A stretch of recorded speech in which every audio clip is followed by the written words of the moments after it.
जो भरा नहीं भावों से बहती जिसमें रसधार नहीं, जो भरा नहीं भावों से जिसमें बहती रसधार नहीं, वो हृदय नहीं पत्थर है जिसमें स्वदेश का प्यार नहीं।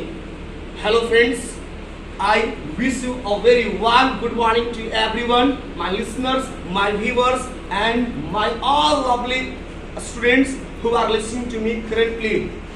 Once again, welcome back to the classroom activity where we are going to present the outline summary of Indian independence from 1857 to 1947. As we know that the first revolt against British rule was launched in 1857, and that was called the first war of independence against British rule. That was the first sound raised by Indians to make our country free. How can we forget the sacrifice of Mangal Pandey, who lost his life for the freedom of our country? We cannot forget the philosophy of Lord Dalhousie that come to known as doctrines of lapse, in which they took over some Indian states including Sitara, Sabalpur, Nagpur,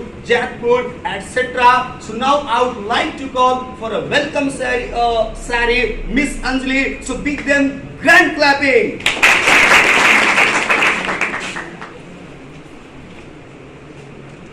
गूंज रहा है दुनिया में देश का नगारा, चमक रहा है आसमान में भारत का सितारा। आजादी के दिन आओ मिलकर करें दुआ की, बुलंदी पे लहरता रहे तिरंगा हमारा। जय Hind.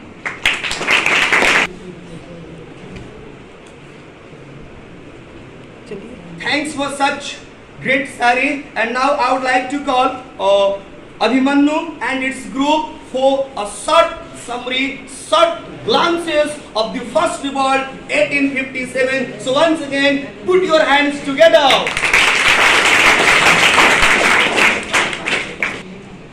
The Indian revolt of 1857 was a widespread but unsuccessful revolt against the rule of British East India Company in India that served as a sovereign power on behalf of a British Raj.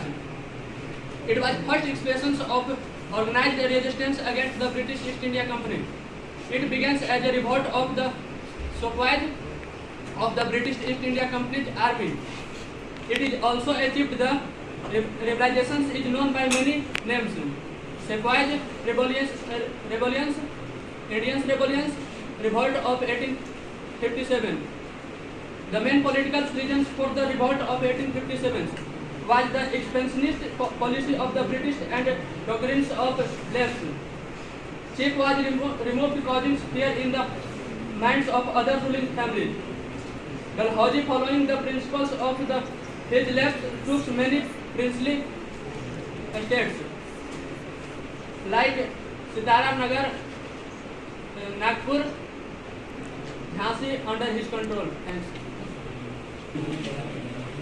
Such a beautiful speech. For I would like to say thanks for Abhimanyu and its group. And now thanks. So give him clapping.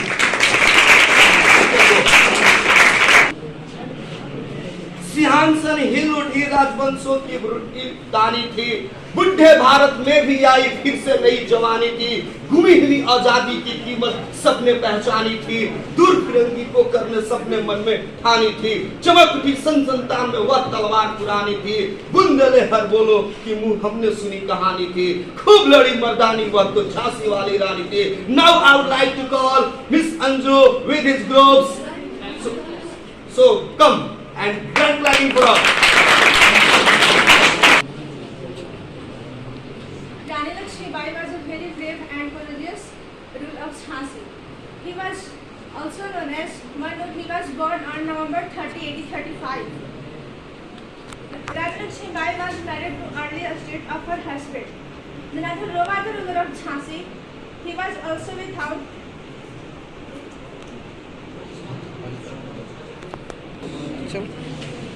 living a son. So she himself began to rule the state. She adopted called the Northern Road, but the British did not accept it. It made its son remove her from the throne. during the revolt of 1857, so English attacked Jhansi. She fought bravely against the British, but they had army against it. Thanks for such beautiful words. We have just learned about the biography of Rani Lakshmi Bai, and now I would like to finish. Thanks, you can just take your seat. अभी उम्र कुल 23 की थी, मनुज नहीं अवतारी थी, हमको जीवित करने आई, वन स्वतंत्रता की नारी थी, सिखा गई वह दिखा गई जो हमको सिखानी थी, बुंदेले हर बोलो कि जो हमने सुनी कहानी थी, खूब लड़ी मर्दानी, वह तो झांसी वाली रानी थी. Now I would like to call yes, Anu and its company for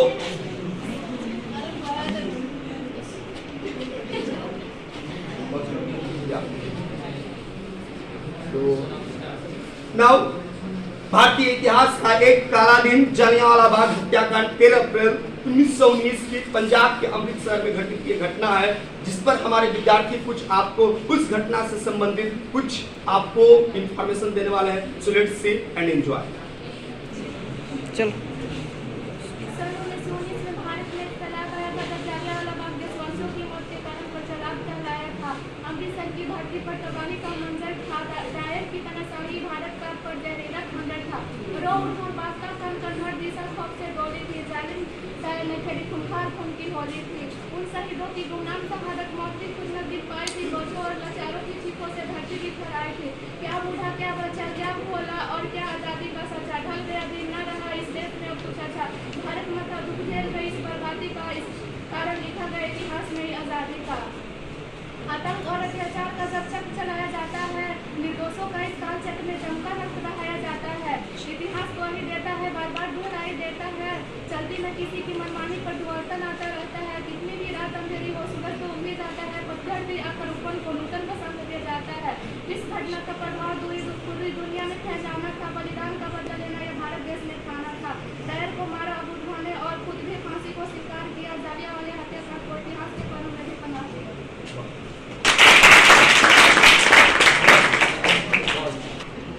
Jallianwala Bagh हत्याकांड 13 अप्रैल 1919. आधुनिक भारतीय इतिहास की रक्त रंजित और एक भयावह घटना जलियांवाला बाग है. यह घटना पंजाब के अमृतसर 13 अप्रैल 1919 ईस्वी को हुई थी.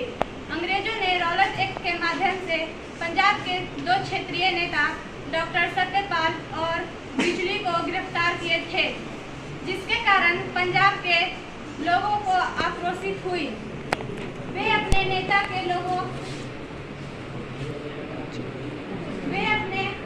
के समर्थन में 13 अप्रैल 1919 ईस्वी को अमृतसर में एक मौन जुलूस निकाले.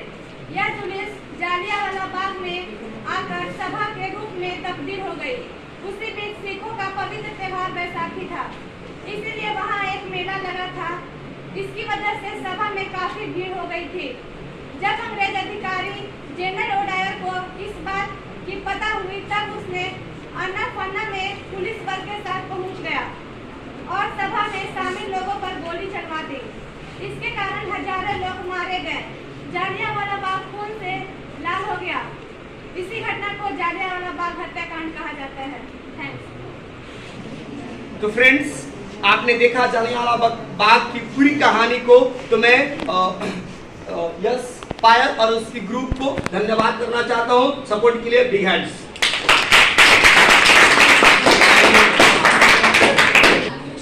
Now I would like to call Anu for a song.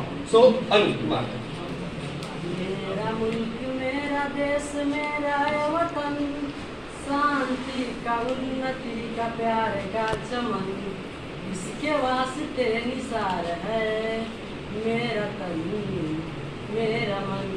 है वतन है वतन है वतन, जाने मन जाने मन जाने मन. अपने इस चमन को स्वर्ग हम बनाएंगे. कोना कोना अपने देश को सजाएंगे, देश को सजाएंगे. जश्न होंगे जिंदगी का, होंगे सब मगन, होंगे सब मगन, होंगे सब मगन. है वतन है वतन है वतन, जाने मन जाने मन जाने मन। आंखों में देशभक्ति का चमक रखता हूँ, दिल में जुनून, आंखों में देशभक्ति का चमक रखता हूँ, दुश्मन की जान निकल जाए अपनी आवाज में भी दबक रखता हूँ।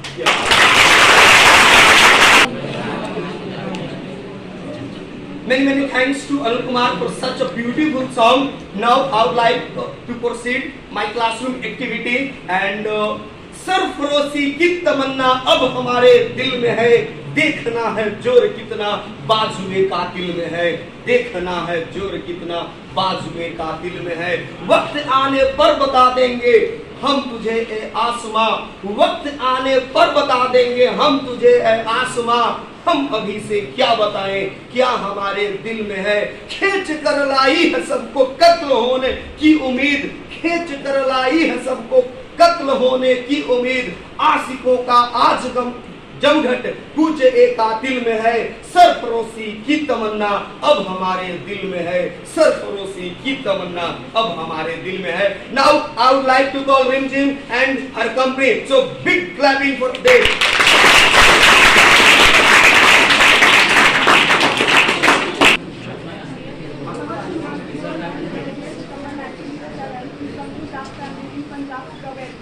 He became involved in the fight to repression at an early age and died as a martyr at the age of 24. Bhagat Singh was one of the most prominent and renowned freedom fighters of India. He was a socialist revolutionary whose family fought for the independence of the country. He was hanged on 23rd March 1931 in Lahore along with his associates Shivram Lal Guru and Sukhdev. Thanks Rimsing and her groups for highlighting the biography of Bhagat Singh, whom we called Shahid-e-Azam। मात्र 23 साल की उम्र में देश पर अपना प्राण न्यौछावर करने वाले ऐसे देशभक्त को मैं सत नमन करता हूं। और वंस अगेन मैं चाहूंगा इन कंपनी के लिए आप जोरदार ताली बजाएं।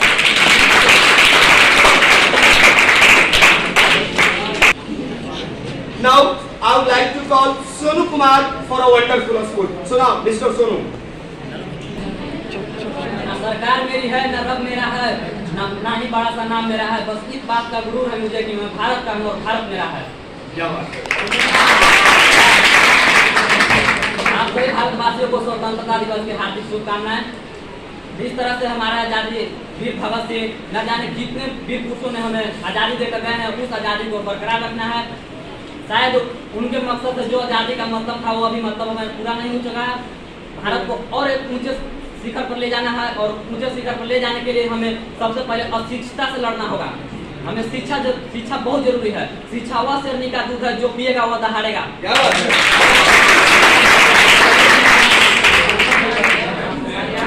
आप सभी के बीच मैं एक कविता प्रस्तुत करने जा रहा हूँ। उम्मीद करता हूँ कि आप लोग को अच्छा लगेगा।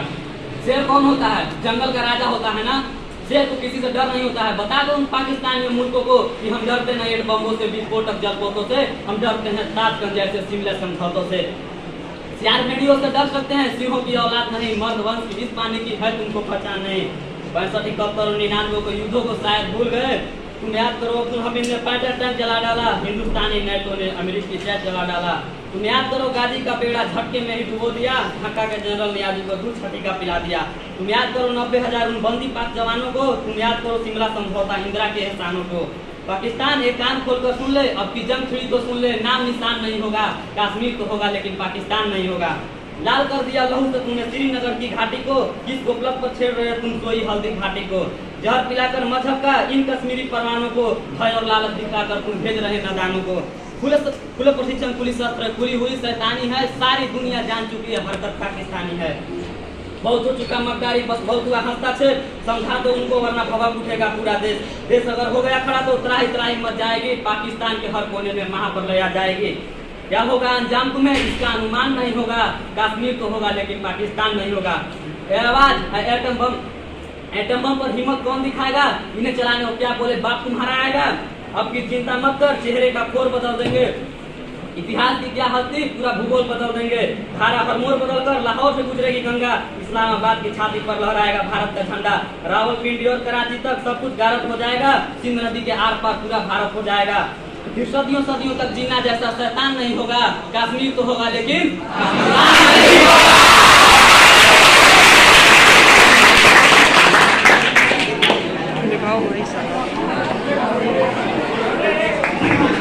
वंदे